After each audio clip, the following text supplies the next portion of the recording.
બધી કંઠે હોય ને ગુરુ તો બધા જાણે તો છે, રામ નહીં જાણે, કૃષ્ણ નહીં જાણે, બધા જે મહાન પુરુષ થઈ ગયા બધા જાણે અને જાણ્યા પણ માયના નથી જીવ શબ્દો ઉભા.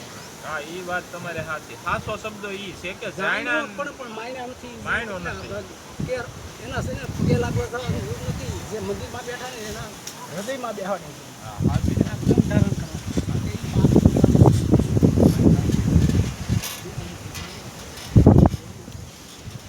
બાપના વસન ખાતર વનમાં આપણે પાણી થોડું બાપુ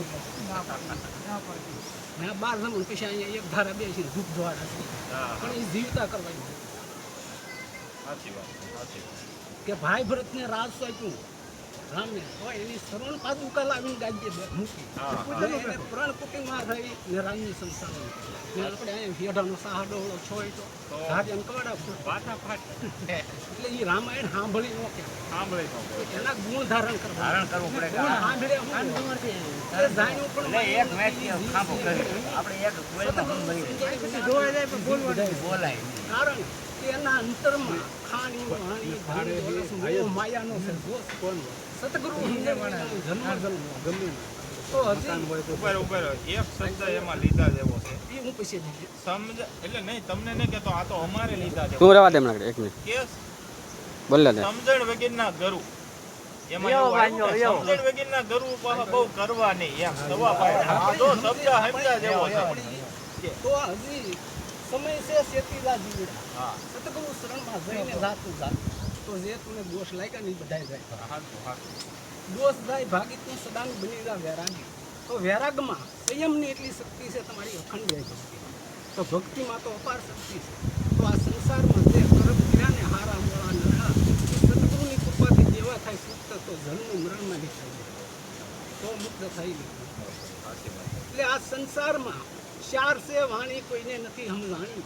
તો સમજ્યા વિના મરી જાઓ તો લક્ષ 84માં જાઓ. માટે સત્ય લેવું જાણી નકર મર્યા પછી જીવની થાય કહાણી. તમે સત્ય લેવું એમ 4 પ્રકારના મનુષ્ય છે. કનિષ્ઠ, ઉત્તમ, મધ્યમ, કનિષ્ઠ અને મહાકનિષ્ઠ એમ 4 પ્રકારની વાણી. પહેલી વાણી જીવમુખ વાણી, ઘર પરિવાર લગ્ન મહાકનિષ્ઠ. એના સરમાં અહમ, હૃદયમાં વિકાર, દોનો ખેલે દાવ. આવો સત્સંગ કે સારું કાર્ય હાલતા ને ના જાતા અહીંયા વાગે. તો એ જીવ છે ને મારું તારું અને ન કરવાની વસ્તુમાં જીવ ના ખતમ છો. એ બીજી વાણી માયામુખ વાણી, ધન દોલતમાં લોભાણી. મારે એટલું છે ને એટલું કરવું એટલું છે એમ આગળ જતા કામ વાસનામાં લપટાણી. સારી સુંદરવાના સ્ત્રીમાં જોઈ ના લપટાણીની જીવ ના ખતમ. એ કનિષ્ઠ બોલો મહાકનિષ્ઠ. આ કનિષ્ઠ ત્રીજી વાણી બ્રહ્મુખ વાણી, દેવી દેવતા મહાત્મા, ઘડીક રામ ઘડીક કૃષ્ણ ઘડીક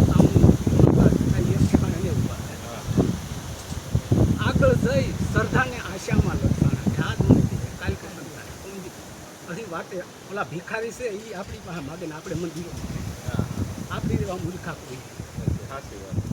ચોથી વાણી ગુરુજીની વાણી. ચોથી વાણી ગુરુજીની વાણી યોગ મંત્ર જાપમાં રોકાણ.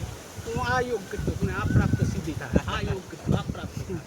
આગળ જઈ નિર્વણ પદમાં હમણાં એ કોઈ મુક્તિને ખબર નહીં. પાંચમી વાણી શબ્દ પારખ વાણી.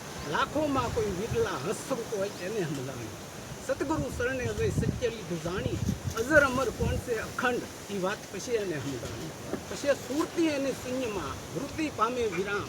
જન્મ મરણના ફેરા ટળ્યા. આવન જાવનમાં ન રહે એનો વારો. આત્મનો બધાય એનો આ કદી તો 52 થાય નકર તો આવું ના